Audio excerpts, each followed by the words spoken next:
नाजरीन, मैं हूं शादाब आलम और आप देख रहे हैं प्रोग्राम सदा, जहां अवाम की बात भी होती है और सियासत का सच भी। आज हम आप तक एक ऐसा ही सियासी मसला पहुंचाना चाहते हैं, जम्मू कश्मीर का स्टेटहुड और लेह लद्दाख का हाल, जहां पे इस वक्त हालात काफी ज्यादा बद से बदतरीन हो चुकी है।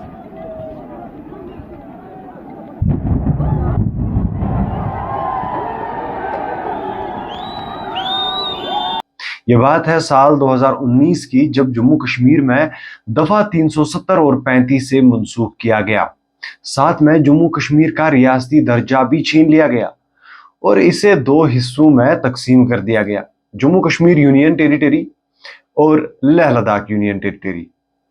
तब से आज तक अगर हम देखें तो जम्मू कश्मीर की जितनी भी रीजनल पार्टीज है या इलाकाई जमातें हैं, फिर चाहे वो एनसी हो, पीडीपी हो या बाकी पॉलिटिकल पार्टीज है, वो एक ही चीज डिमांड कर रही है।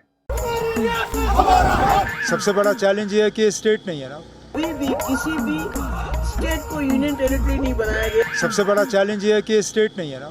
Status to which the Jammu and Kashmir has been degraded to is illegal and unconstitutional. सबसे बड़ा चैलेंज ये है कि स्टेट नहीं है ना। Downgrading us to a UT, that has been quite a humiliating. सबसे बड़ा चैलेंज ये है कि स्टेट नहीं है ना। लेकिन यहाँ पे BJP is on to something. BJP यहाँ शतरंज के माफिक चाल चल रही है। मैं आपको समझाता हूं। 2019 में जम्मू कश्मीर को दो अलग अलग यूनियन टेरिटरीज में तकसीम कर दिया गया। दोनों को अब सेंटर कंट्रोल कर रही थी। फिर 2024 में जम्मू कश्मीर यूनियन टेरिटरी में असेंबली इलेक्शंस मुनक्किद करवाए गए, जहां जम्मू रीजन में बीजेपी ने मेजॉरिटी सीट्स हासिल किए और कश्मीर रीजन में एनसी ने। लेकिन सरकार बनी एनसी की, क्योंकि सीट्स एनसी के पास ज्यादा आई। अब यहां समझने की बात है, 2024 से लेके अब तक उमर अब्दुल्ला को लगभग 1 साल हो गया सीएम की कुर्सी पे। अब उनसे पूछो, उमर साहब, मैनिफेस्टो में कहा था पीएस से ये कानून ही हटवा दिया जाएगा, लेकिन अब तो एमएलए महराज मलिक पर भी पीएस से लगाया गया। सबसे बड़ा चैलेंज ये है कि स्टेट नहीं है ना। उमर साहब, law and order, police control. State नहीं है ना। उमर साहब, फ्लड्स में लैंडस्लाइड की वजह से रास्ते बंद है। ये स्टेट नहीं है ना। और मैं ट्रेन सा कुर्सी यालो बखस। अब कहीं ना कहीं सच भी है, स्टेटहुड ना होने की वजह से सीएम के पावर्स जो है, सीएम के पास जो पावर्स है वो बहुत ज्यादा कम होते हैं, वो बहुत ज्यादा लिमिटेड हो जाती है। लेकिन कहा तो गया था स्टेटहुड भी दिया जाएगा, पर सवाल है अब तक क्यों नहीं दिया गया। कहीं बीजेपी लोगों के सामने एनसी को कमजोर तो नहीं दिखाना चाहती, क्योंकि स्टेटहुड जिस दिन भी दिया गया, असेंबली इलेक्शंस दोबारा से कंडक्ट करने पड़ेंगे और उस वक्त लोगों को एनसी की तसल्ली हो गई होगी। जम्मू में बीजेपी ऑलरेडी है, कश्मीर से भी 8-9 सीटें तो हासिल करके ही रहेगी, तो सरकार इस हिसाब से भैया बीजेपी की ही बनने वाली है। चलिए, अगर बीजेपी मेजॉरिटी सीट्स हासिल कर भी ना पाए, लेकिन 90% चांसेस है बीजेपी के साथ कोalition के बगैर सरकार बनने वाली तो नहीं है। खैर, अब उमर साहब को लोगों ने अपना उम्मीदवार चुना, तो जरूरी है उमर साहब इस मसले का कोई ना कोई हल तो ढूंढ ही लेंगे। लेकिन लद्दाख यूनियन टेरिटरी का क्या? वहां तो कुछ अलग ही माहौल है।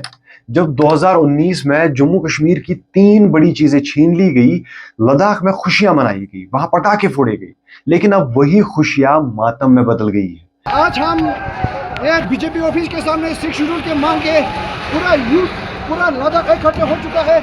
क्या हुआ आपको? क्या हुआ? वो लोग पुलिस वाला और बीजेपी वालों ने हमको पत्थर मारा। देखो जी अभी क्या हालत हो गया।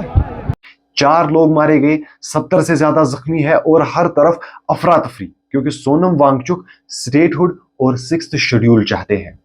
अगर उस वक्त खुशियां मनाई गई तो ये आज मातम में क्यों बदली? सोशल एक्टिविस्ट सोनम वांगचुक चाहते क्या है? स्टेटहुड तो पता है, लेकिन ये 6th शेड्यूल क्या है? क्या इनकी डिमांड जेन्युइन है? चलिए इन सवालों का जवाब सुनते हैं। 2019 में जब लद्दाख को जम्मू कश्मीर से अलग करके यूटी बनाया गया, तो लद्दाख के लोग खुश थे, लेकिन अब इनका मूड बदल गया, क्योंकि इनके पास अपना हाई कोर्ट नहीं। उम्मीद थी शायद हमें अपना हाई कोर्ट मिलेगा, लेकिन कश्मीर में मौजूद हाई कोर्ट का नाम बदल के high court of Jammu and Kashmir and Ladakh रखा गया।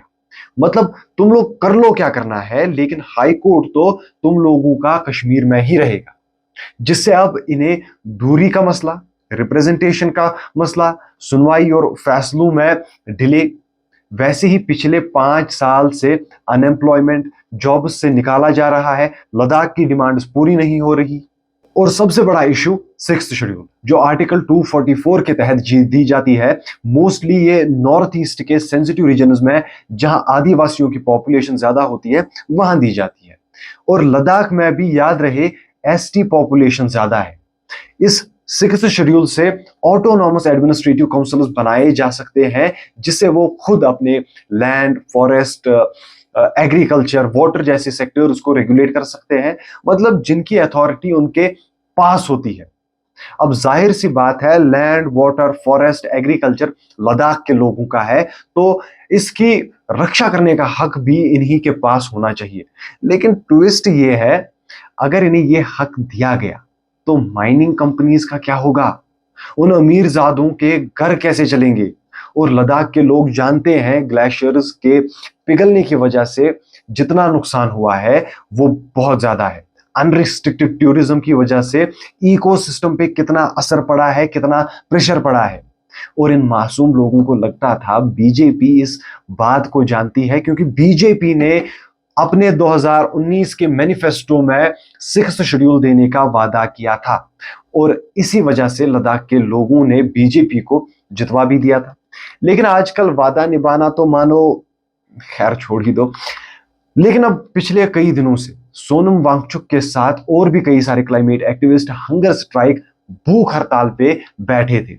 उनका हाल बेहाल हो रहा था सरकार से भूखे पेट डिमांड करते करते कि स्टेट हो 6th शेड्यूल दे दो।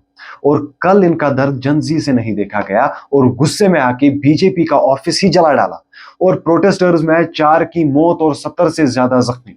लेकिन फिर भी डिमांड पूरी नहीं की जा रही। डिमांड पूरी करना तो दूर की बात है, बीजेपी यहां भी पॉलिटिक्स खेल के इसे कांग्रेस पे चढ़ा रही है, कांग्रेस को बदनाम कर रही है कि कांग्रेस ने ये प्रोटेस्ट करवाया। अब आपके थॉट्स इस पर क्या है, कमेंट बॉक्स में जरूर बताइए।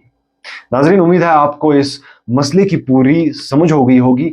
आप तक ऐसी ही समाजी और सियासी मसले पहुंचाते रहेंगे जिन पर आप और हम मिलकर सोच भी करेंगे और काम भी। बने रहिए PNN के साथ।